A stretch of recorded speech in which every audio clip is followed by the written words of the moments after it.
This is the Ray Ellis Podcast. Let's get behind the why. And welcome back to Behind the Why. We have another great opportunity to discuss some issues, some things that have been brought to our attention by some of the people in our listening audience. We want to just talk about those things today. We're going to hit a little bit on nihilism and existentialism and how that all comes into play in this larger scope, again, falling back on the backdrop of CRT. I want to thank you again for joining us here and remind you please to like and subscribe to the channel. Also, tell all your friends, subscribe and like the channel, ring the little bell, and we'll let you know when something new drops.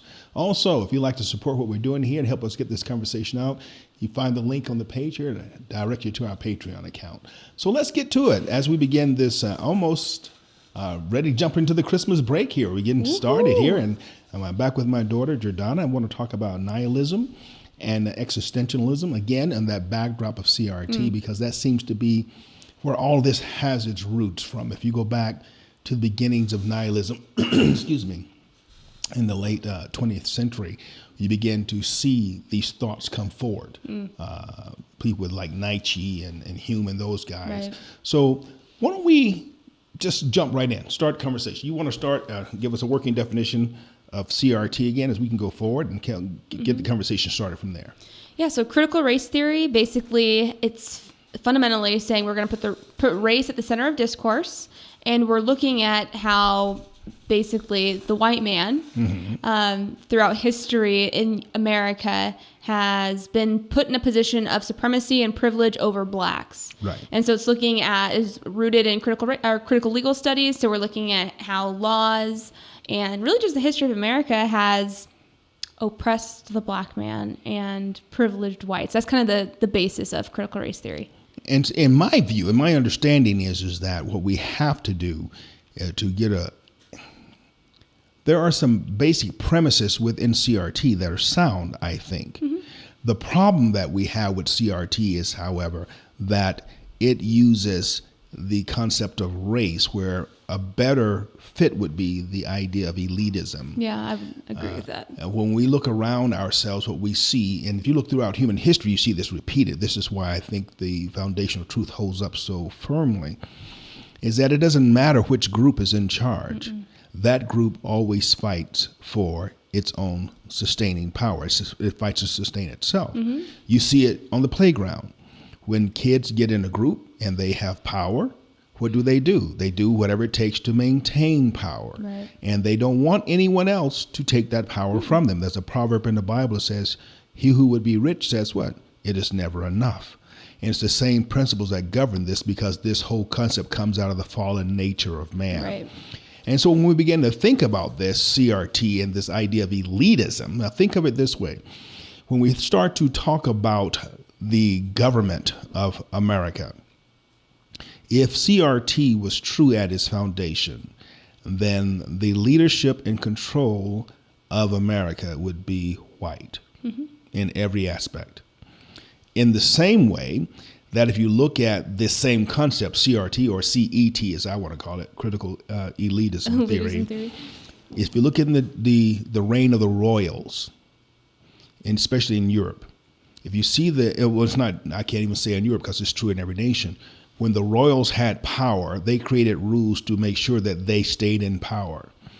And they had children in such a way that their children stayed in power. And these children were born in positions of power, never having to earn it or anything else. They were just given this because of who they were.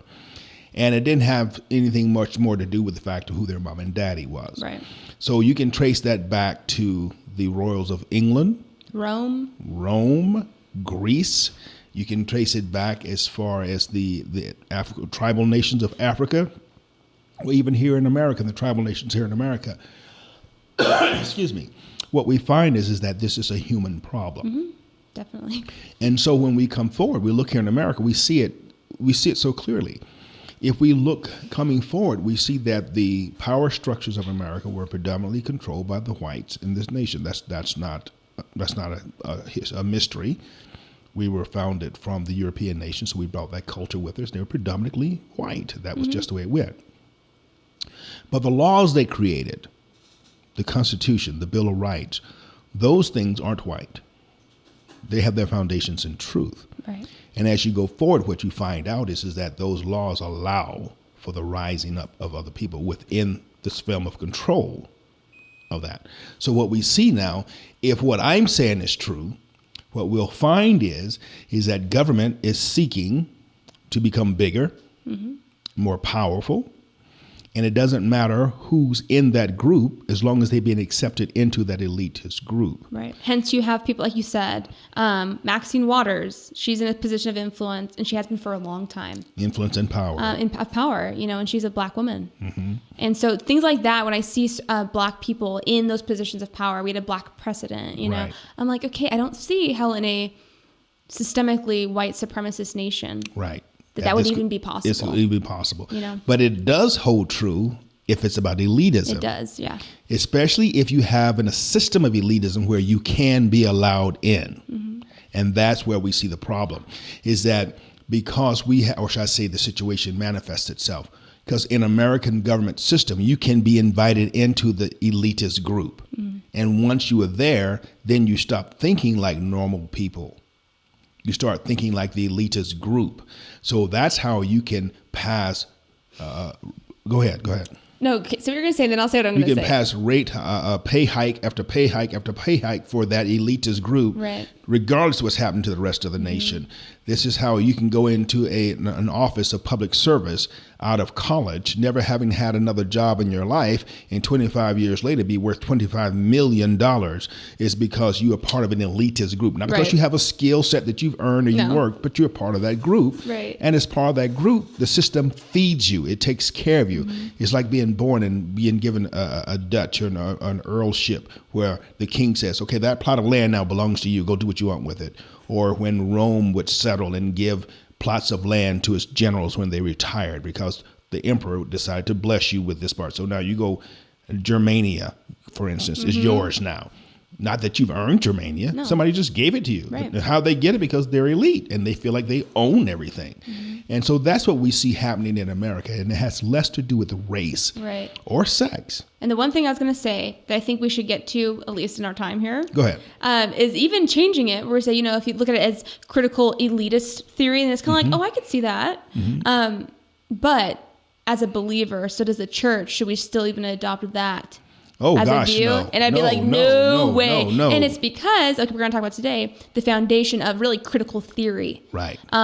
And that's why, as a believer especially, anytime I see a Christian, someone who claims, that Jesus is Lord, and they claim these things, and if they adopt critical theory or critical race theory, I don't care what kind of critical theory, the foundation is already wrong. Because that foundation goes back to nihilism. Yeah. And nihilism at its root basically is nothingness. It's a belief in nothingness. Nothingism. Yeah. And you go on to that and you go to this point where it's like, okay, so any rule or authority that exists is automatically rejected, not because of what it's done or what it hasn't done, but simply because it's outside of me. Right. And the Bible calls that sin. Right. When I am in rule or in charge and I'm the master of my destiny, that's sin because we're outside the will of God.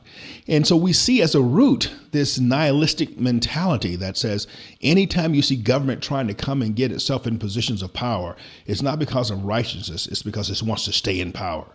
Well, that is elitism. Right. And it's identifying it for what it is. But the other side of that is, now I don't do the same thing as an individual. It's still wrong. It's still wrong. So as a believer, let's bring this out. So then what are the contrasting ideas or thoughts where Christianity comes full-fledged against these principles of, let's say, critical race theory? Well, I mean, let's go to the foundation here. Okay. Critical race theory. So nihilism says there really is no absolutes. Right. And whenever you see a moral absolute, your red flag should go up because it's like, now we know something's fishy because they don't believe there's any absolute. Right. Critical race theory is built on that. Hence, one of the tenets of critical race theory, a very popular tenet, is storytelling and counter storytelling. Right. And why is that? Because it's subjective. Well, now, before you go any further on that, I don't want to lose any of our audience. Because when we say storytelling, I think most of us think of bedtime with babies and children. Oh yeah, that's not what I'm talking about. So let's expand that idea. Let's open that up for when we're talking about storytelling in this context. What are we saying? In the context of critical race theory, story would be like your story, your life, your experience. And so in CRT, critical race theorists say that people of color, Black people, are the experts in what it means to be Black. So they're the experts in their story of their experience, living out their Blackness or whatever color they might be, that kind of idea. Okay.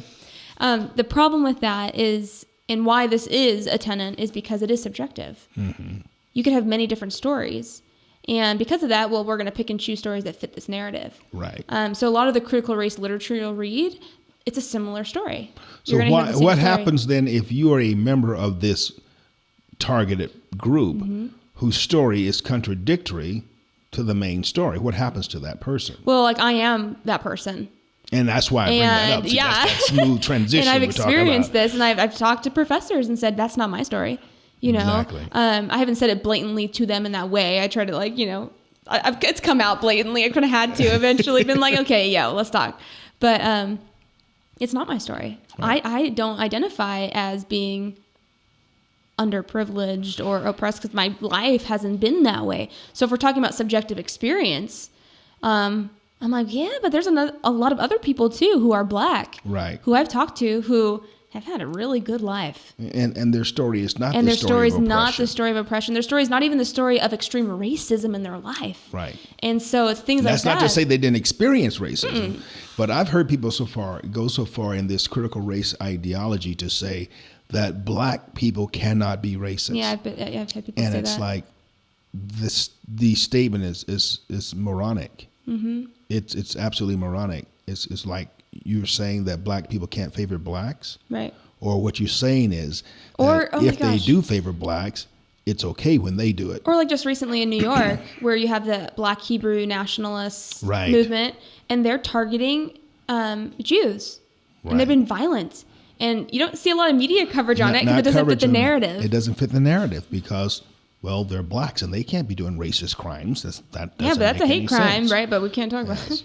It reminds me of back in the 70s, going into the 70s, there with the Atlantic Strangler was out. This serial killer killing little Black kids in Atlanta, Georgia.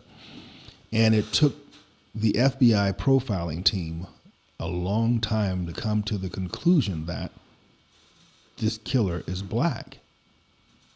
And they were like, well, that doesn't fit our idea because serial killers are typically not Black. At least they weren't noted for it in that time in our American history. And so they were like, no. And they rejected the idea offhand simply because all the clues led to the identity of the person being like his victims. Right. And that hindered them. So this idea, this critical race theory, it doesn't help us to see reality. It creates for us an illusion of reality. Right. The problem with the illusion is that it's not real. It's by virtue of it's not real. I'm going to say something that's going to be a little ridiculous, but I'm going to share this anyway. You probably haven't heard this story before about your daddy, but I'll tell you anyway. Fun. I'm excited. Okay. In the early 80s, I was stationed in Southern California and at the Tustin Air Base there in Orange County. And being a Southern boy growing up in Alabama, I was used to being able to get out into the woods, get out into the trees, get away from people. You go to Alabama, you don't have to turn really hard to find yourself in the middle of the woods. Even our largest city, Birmingham, is just surrounded in forests and trees. It's just beautiful. And so when I got to California and I was trying to find those moments of respite, it was hard. I mean, literally, they had ground squirrels. Who ever heard of ground squirrels? I mean, squirrels live in trees. Did you watch the cartoons? They lived in trees. So squirrels don't live on the ground. But they did. They had ground squirrels. So it was just ridiculous. And so I'm trying to find this place. And so, talking about illusion again, I discovered Disneyland. And in the midst of the happiest place on earth was Tom Sawyer's Island. And I would go out on Tom Sawyer's Island and lose myself in the midst of those artificial trees for hours at a time just to find my head. because inside that little facade of trees, you could put yourself in just the right angle where you could see none of the outside world. And just for that moment, you could be inside there. And I remember being out there at Tom Sawyer's Island one day, and I was praying about life. And the Spirit of God said, you can't live here. You gotta go into the real world. And I understood what he was saying to me, is that it wasn't Disneyland. It wasn't that, because I had no desire to live on Tom Sawyer's Island. You come in with your bags. Can I stay a couple days? but I couldn't live. Got my toothbrush. I couldn't live in the facade. I had to face the world. And so, and that was a turning point for me as I began to change my perspectives on life, on a lot of things, because I had to see life as it was, not as I thought it was. Or what you thought was best. Right. I had to see it for what it was. And I began to see people and people groups for who they were. I understood then for the first time really in my life, I began to understand truly that there were other struggles in America other than the black struggle. So those things, my mind just kind of go, whoo. And that was when I became a Republican as well, because I realized that in going to war as a Marine, I needed Reagan. I needed somebody who will let me go win and come home alive rather than die on the battlefield for some political debate. And so my views in life began to change. And I say all that to say this, is that I had a recent opportunity. I don't name any names or anything like that, but I had a chance recently as part of this storytelling thing of CRT to sit in a presentation of autoethnographies and listen to people's stories. And what I began to see were the results, the fruit of the trees of nihilism. And this, what's the other one called? Existentialism. Yeah, existentialism. Existentialism. I began to see the fruit of that tree. And what I saw were people's lives that were flourishing, growing, whether they were brambles or bushes or oaks, they were growing, but the fruit of their lives, it broke my heart. As I sat and listened to their stories, it broke my heart, because I was saying, it doesn't have to be this way. There is another path forward. There's a solution that you are totally ignoring because of this foundation, this nihilism, existentialism that has said, especially nihilism, that was said to reject, especially the Christian faith. Right. And so we've pushed that off the table as not being an option at all. And all the other options left on the table, they're going to leave you wanting, truly. They're losers. Not the people, the options are losers. And that's what I saw. And I sat there and my heart broke repeatedly as I watched people reach out and grasp smoke. They reached their goal only to discover that their goal wasn't real. Right. You know, what's so interesting about that, and we kind of talked about this too, but it's like there's fruit. I asked you, I was like, you know, I know some people who aren't saved, who don't know the Lord. Right. And they're so sweet. They'll do the kind of, they'll give you the shirt off their back. I told you a story this week of one who did and it's exactly like, man, that. and that's beautiful. But yet they don't know the Lord. So I'm like, what is this? And we had talked about the Lord gives us fruit in our lives when we know Him and we're living for Him that remain. It's going to remain. And but the people, people in the world, they have fruit, but it's not going to last. Right. And that's the difference. And it's like, and I think the different things we see. So people might they come to a point in life where they found a way to find some level of peace. Right. Some level of peace Despite. or whatever other situation, right? And it's like, okay, but that level of peace you have is sustained by certain things being present. Right. And if those aren't present, you're going to crumble because it's smoke. It's an illusion. It's not real. You have to keep the balls in the air. Right. And what we are suggesting to you, that the only way to do that is found in Christ. And that's what I saw. I saw some beautiful people. I mean, I wish I could just tell them all how wonderful I thought they were and how brave they were to be that revelatory in public, right? To expose themselves, their brokenness, their weaknesses, and then at the same time to see, when it was all said and done, to see them back up into that same shell of brokenness and close that door behind them. And I'm going, no, come out, come out. And what we want to do is, and we'll share this as part of the show here today, is that I don't want to show any of the other speakers, but I do want to show the presentation that you did there, because I think it speaks to this issue. And I want to ask Ryan to cut that in. and make that part of this show. It's about an 8-minute presentation. It'll be. Why don't I just play it for you guys? Why don't I play it for you and you can talk about it as it plays? Go ahead. That's another option I didn't even consider. Cool. The magic of Ryan coming through again. You're going to lose your headphones. Okay. Go ahead. Wait. Before we start that, set it up for the audience, Jordana, to let them know exactly what's happening here. Okay. So the assignment was we were to write a story about ourselves in regard to societal labeling. So any type of label you've dealt with or certain situations you've gone through, and either a label that you have adopted, to help, or that you decide this is who I am, or also a label that maybe you're rejecting and why. So that was really the assignment. All right. And then we'll put this in the context again of this choosing this label, but on the platform of CRT and looking at its roots out of nihilism and existentialism. And this flies in the face of what we're talking about. Go ahead, Ryan, hit play. I was born by the river in a little tent. And just like that river, I've been running ever since. Not really. I was actually born in Orange County, California, and my parents were doing all right. We lived in a mobile home, not exactly a tent, and there was no river. Life was and still is an adventure. I've graduated to a house now that can't easily be moved on the back of a truck. There have been changes, both literally and figuratively. The greatest thing is that while Sam Cooke saying that it had been a long time coming, but he knew a change was gonna come, my family witnessed change.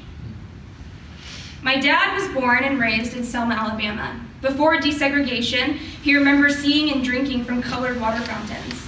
One day, he and my grandma went to a restaurant where they couldn't eat inside because it was for whites only, even though the cooks were black.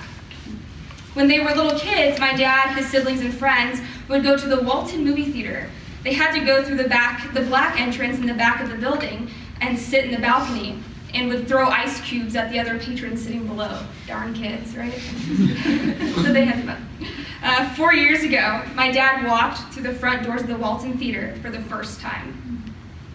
This story, my family story, is not a tragedy. It's a story of roots and resilience. I can't talk about me without talking about the many people who made me who I am. Stone suggests that we come to know ourselves based on the many family stories and myths that informed our identities, even before we were born. This is true for me as well, and as I've grown and gone down different paths to find who I am, these family stories and my faith have kept me rooted, grounded, and sure. There were many times throughout my life growing up where my idea of who I was and who I could be was challenged. In high school, I was learning more about the world and seeing different perspectives, and was overcome with empathy and pain based on the many injustices in our world, injustices that I was familiar with, but was encouraged to look at differently. Growing up, my dad would tell me and my brothers, before you leave this house, you better know who you are, because the people of this world will try to tell you who you are and put a label on you. This sentiment always rang in my mind in the midst of people telling me who I am and who I should be. In my senior year of my undergraduate degree, I had a professor who would constantly push me to own who I was. I remember taking a quiz in class that determined how oppressed you were based on the identities that you held. According to the quiz, because I'm a female person of color, I would be oppressed. This label of oppression has been pushed on me time and time again. People see my exterior and assume that I must be angry. Angry because of the white men and the oppressive systems that are keeping me down, that are limiting my possibilities and potential. It was at this time where my journey of self-discovery, for lack of a better phrase, took off. I rejected that identity. I reject the label of being oppressed for 3 reasons. Number 1, my lived experience, thankfully, has not been one riddled with barriers. Number 2, all of the stories that I have heard and seen and lived out in my life display resilience and flourishing that theoretically should be really difficult to take place. And number 3, my identity as a Christian highlights the utter inability that I have, but also the unshakable liberty that I have in Christ in spite of circumstance. In the midst of graduate school, I am constantly bombarded with reminders of the systems of oppression that keep people down. This is real and heartbreaking.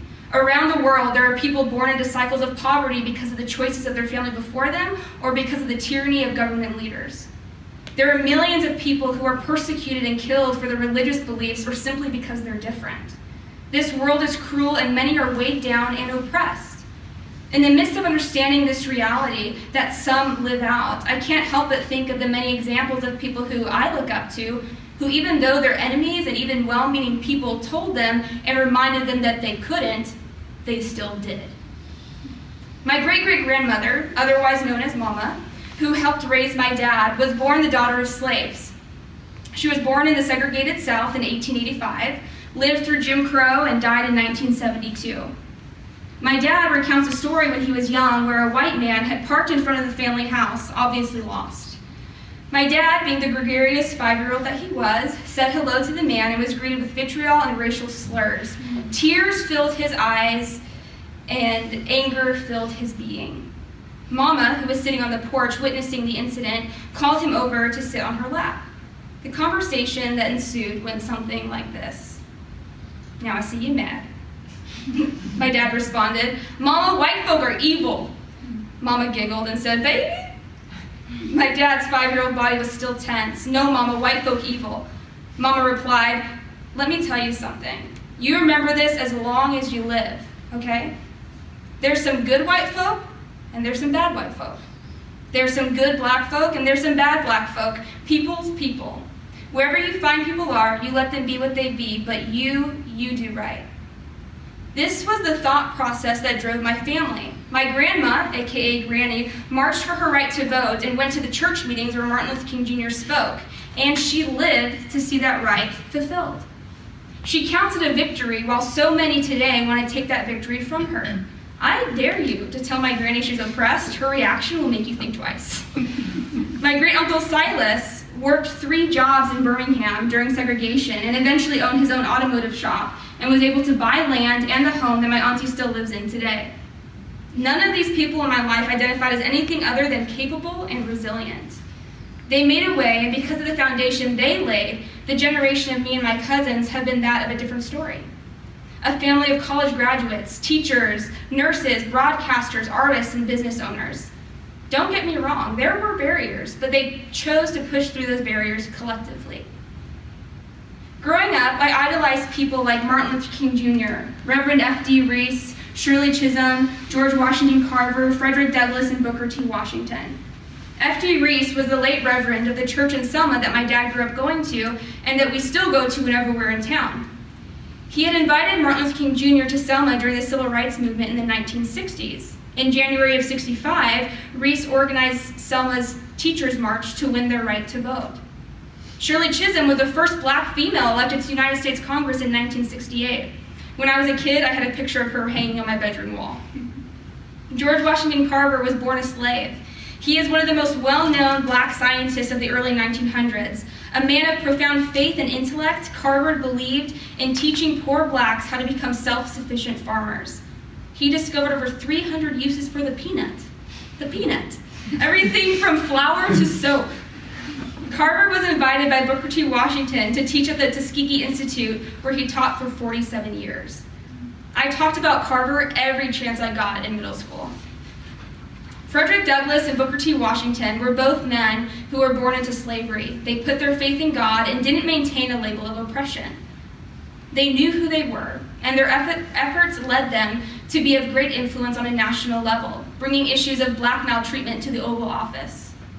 I reject the label of oppression because I see so many people who have had great obstacles and still inspired others to capture the resiliency of the human spirit and strive to make life better for others to follow. I look at what my great-great-grandmother did, my granny and my parents, and for me to identify as oppressed is disingenuous to the work they did and the life that they gave me. I didn't have to wait until Barack Obama was elected as the first black president of the United States before I believed that a black person could be president. My parents and my granny told me that I could do whatever I felt called to and that they would help me get there. That is not the story of oppression. That's privilege and profound blessing. Thank you. And that is the idea that flies in the face of CRT. Mm-hmm. This concept that if we are victims or oppressed, then we are always waiting for someone to change our circumstances for us. Earlier this year, I think it was a few months ago, Walter E. Williams, he wrote an article Loved it. And part of the article, he was pleading, to the Black community and saying, basically, do we have to wait for the moral rejuvenation of whites before you make a change, before you stop killing your, community members, he said, before, stopping Black kids from making other Black kids' experiences in school terrible, right? Because it's so easy to always, like I told someone on Twitter this week, we had a debate about CRT, and I was like, the truth is not convenient when you want to point the finger to the other person. Right. Because it's easy to accuse you for doing me wrong and never looking at myself to see, well, am I doing things or can I do things in spite of the circumstance to move forward? And the greatest thing, and this is what I love, and I was so excited that I was actually able to talk about the Lord in front of people. Because honestly, I want to be that light, but it's hard when you're in the world. Like, there's a lot of things that can cause you to fear to even say that you're a Christian, honestly. Right. And it's choosing to stand. But the greatest thing is, as believers, we understand that in spite of circumstance, I can do nothing. Right. I can do absolutely nothing. And it's only in Christ that we have that ability. And so it's like, I just want to shake people and be like, give your life to the Lord and you will not be blaming the white man. You won't. White man or anyone else. And Nobody. Sometimes it comes even closer to that, and you have to blame bad parents. Yeah. How many times have I heard young men tell me that I'm going to spend my life in prison because my dad was a thug? And it's like, you don't have to. No. This is a choice. Change that story, can change from this day forward and become something else. And that's the lie of nihilism, and that's the lie of existentialism, and ultimately it's the lie that's being perpetrated now in America at a great scale. Of this CRT, this mentality that allows even our congressmen to sit there and tell us how the rich man is getting over on us when they themselves are millionaires. They themselves are the ones creating the laws that oppress us. So again, we have to take that burden of ownership of self and make the steps to change. Unfortunately, another half hour is come and gone, and time for us to move on to that next thing. So I'm going to have to say thank you guys very much for joining us again here on Behind the Why. Thank you, Jordana, for giving some time and being with us and sharing that video with us. I really appreciate that. And again, to all the members of our family who's gone on before us and laid a foundation, I give God praise for them. So until next time, remember, get behind the why. When people start telling you things, get behind the why and ask yourself, why are they saying that? Truth will always be your best foundation for going forward. Until next time, guys, God bless you. Love you. Peace. Peace.